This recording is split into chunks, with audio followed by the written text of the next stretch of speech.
Good morning. After last night's class and our discussion on the Sadducees specifically, I thought I'd do a quick study and get you some more information regarding the Sadducees. And so early this morning when I got up, I jumped right into studying a little bit about them. And so I wanted to just kind of give a short video just talking about them. There were several religious groups in the New Testament era. You had the Pharisees, you had the Sadducees, the scribes, the Essenes, you had zealots, and then frankly you had another group called the Samaritans, which was a group that was pretty despised by most of the Jewish people, but it was a group that did have some religious study with Jewish roots. The origins of these groups is pretty sketchy. As I looked into it, I went to 6 different theological dictionaries, Bible dictionaries, and found that they all said pretty much the same thing, and that was there's not a lot of information about the origins, the roots of these different groups. Probably the one group that has the most written about it and its origins are the Zealots. And they came about specifically after Rome invaded Israel and took over. The Zealots rose up because they were a terroristic group who were trying to defeat the Romans and push them out of Israel. But that wasn't the focus of our discussion last night, so let me get right to it. In the origins, again, there's no authoritative information to be found relative to these religious groups. With the Sadducees, the only sources we have for information is in the New Testament itself, and then through the slim writings of Josephus, a Jewish historian. Their name is thought to come from the Hebrew word tzaddik, meaning righteous. It also refers back to Zadok, who was a former high priest. But frankly, there's no official tie between the Sadducees and Zadok. It just kind of has a reference because of the name, because Zadok also meant righteous. There are references for the Sadducees, but they first appear in the Maccabean period, which is a little bit before Christ. It was during that period of time of the silence from the Old Testament to the New. And we basically see some writings about them in First Maccabees. And it's not very much. There's just a little bit of a reference to them as a religious sect. Then when we go to Josephus, we see that he chronicles a little bit about them as part of his study of the Hasmoneans. And one of the things that he talks about is the fact that when he's writing about John Hyrcanus, one of the Hasmoneans, he talks about the development of this group, the Sadducees. And he equates the Sadducees as a fairly non-informative group, just a non-viable group, much as a group called the Boethusians. The Boethusians were also an obscure religious group, as well as the Sadducees, and they also had basic differences with the Pharisees. The Boethusians' main difference with the Pharisees was in regards to the Jewish calendar, which seems kind of strange that you would argue over a religious calendar. But that's where their main differences came in. Other than that, they had some of the same beliefs as the Pharisees. So what we find as we search and study into this is that the Sadducees, when they first formed, were subordinate to the Pharisaical group. So they're subordinates to the Pharisees. Until a man by the name of Jonathan persuaded the high priest to agree with the Sadducees, and thus their views and their status was elevated. And they were elevated above that of the Pharisees. This happened maybe 50 to 100 years before the time of Christ. They weren't around for a very long period of time in regards to religiosity for the Jewish people. Now let's talk a little bit about the Pharisees. The Pharisees were also an obscured background group. There isn't a whole lot written about them. They seem to be much more prominent than the other groups, and typically the scribes came from the Pharisees. Typically the zealots came from the Pharisees.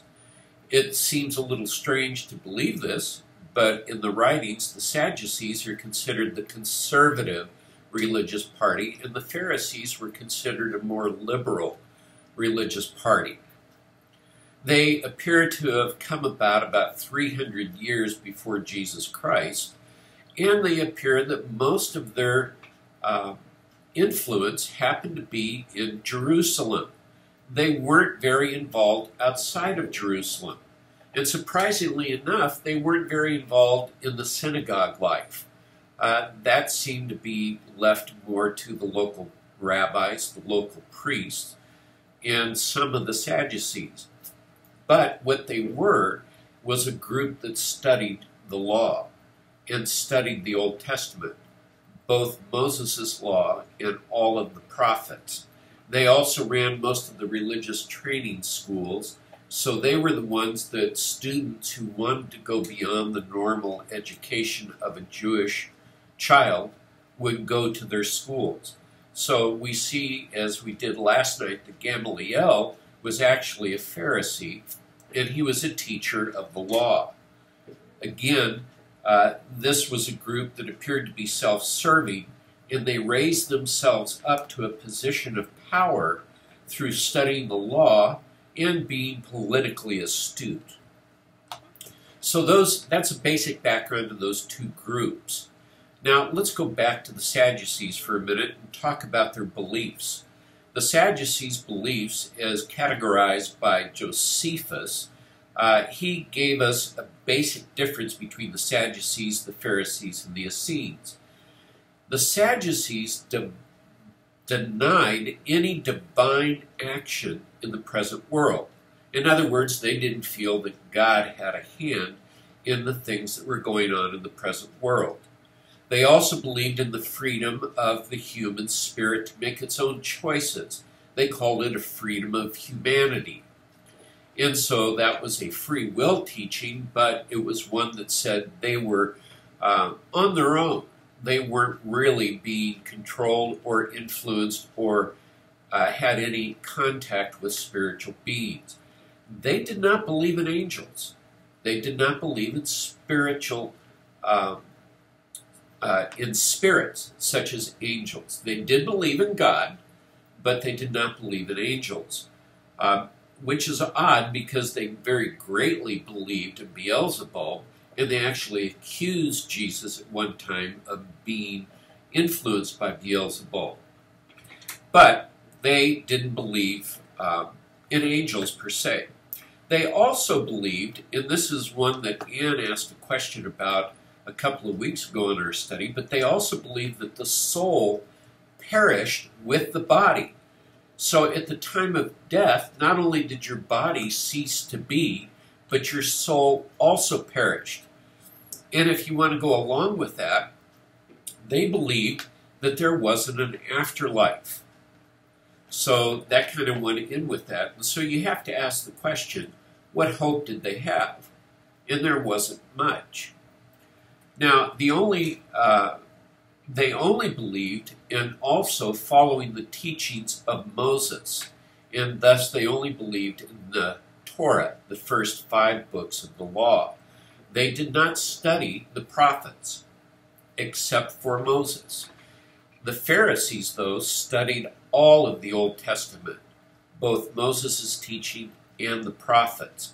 And so that's a huge difference between the two. Now, further thoughts about the afterlife. The Sadducees believed that there wasn't an afterlife. They believed there was no resurrection. They believed that there was no post-mortem judgment. In other words, there was not a judgment seat that God was going to bring everybody before at some point on in the future. They believed that once you died, your soul and your body perished, and thus everything was over. If we go back a little bit, talking about beliefs, let's talk a little bit about the Pharisees. The Pharisees were more liberal than the conservative Sadducees, and they were a calming influence regarding disagreements among the views of the various sects of their time. They believed in studying not only Moses, but all of the prophets. And one of the writers that I studied this morning said, Josephus focused on divine providence and said that the Pharisees focused on divine providence, predestination, and free will. The Pharisees appeared to occupy a mediating position between the rigid predestinarianism of the Essenes and the human freedom asserted by the Sadducees. So the Pharisees took kind of a middle road.